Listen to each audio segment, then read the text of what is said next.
সাবেক উপমন্ত্রী ও বিএনপির vice chairman Abdus Salam Pintu ২১শে আগস্ট গ্রেনেড হামলার মামলায় খালাস পেলে তার নিজ এলাকা গোপালপুর ও ভুয়াপুরে মিষ্টি বিতরণ করেন নেতাকর্মীরা।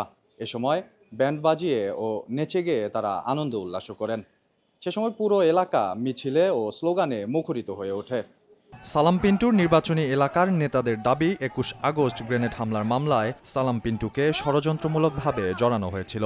সবচাইতে এই বাংলাদেশে নির্যাতন নিপীড়ন সহ্য করছে জিয়া পরিবার এবং পিন্টু পরিবার। এদেরকে দল থেকে বা দেশ থেকে বিতাড়িত করার জন্য এমন কোনো কাজ নাই শেখ হাসিনা করে নাই।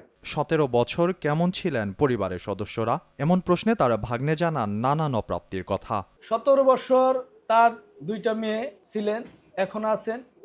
১৭ বছর যে তিনি এই অন্ধকার কারাগারে আছেন, এই জন্য তার বাচ্চা দুইটা মেয়ে দুটো এখনো বাবার আদর থেকে বঞ্চিত।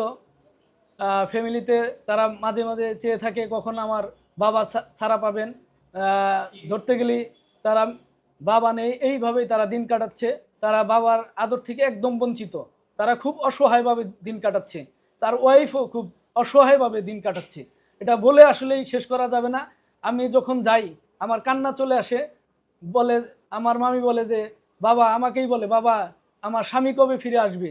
এটা যখন আমি শুনি তখন আমি যাওয়াই বন্ধ করে দিয়েছি, কারণ এগুলো আমার কোনোভাবেই সহ্য হতো না। এদিকে সালাম পিন্টুর নির্বাচনী এলাকায় ছিল তার তুমুল জনপ্রিয়তা, এমন দাবি করে উপজেলা বিএনপির আরেক নেতা বলেন, নির্বাচনের সময় আমি দেখছি সকালবেলা হয়তো নির্বাচনের জন্য রেডি হয়ে বেরোয়েছেন, সারাদিন নির্বাচনী ওয়ার্ক করতেছেন। ওয়ার্ক করতে ওটা দেখা গেছে দুপুর হয়ে গেছে, খিদা লাগছে, কোনো একটা গরিব কোনো একটা মানুষের বাসায় রান্না করে ঢুকে গেছেন, যে ক্ষুধা লাগছে কী রান্না করছেন। এমন হয়েছে যে এত গরিব তারা হয়তো শুধু শাক আর ভাত রান্না করছে, আর কিছু রান্না করে নেই। তাদের সাথে ওই রান্না করে ওই তাদের হাড়িতে বসে খাইছে।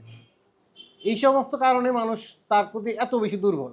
আব্দুস সালাম পিন্টু ১৯৯১ ও ২০০১ সালের জাতীয় নির্বাচনে টাঙ্গাইল ২ আসন থেকে এমপি নির্বাচিত হন এবং ২০০১ সালে উপমন্ত্রীর দায়িত্ব পালন করেন। ২০০৮ সালে তিনি ২১ আগস্ট গ্রেনেড হামলা মামলায় গ্রেপ্তার হন এবং তারপর থেকে কারাগারে ছিলেন।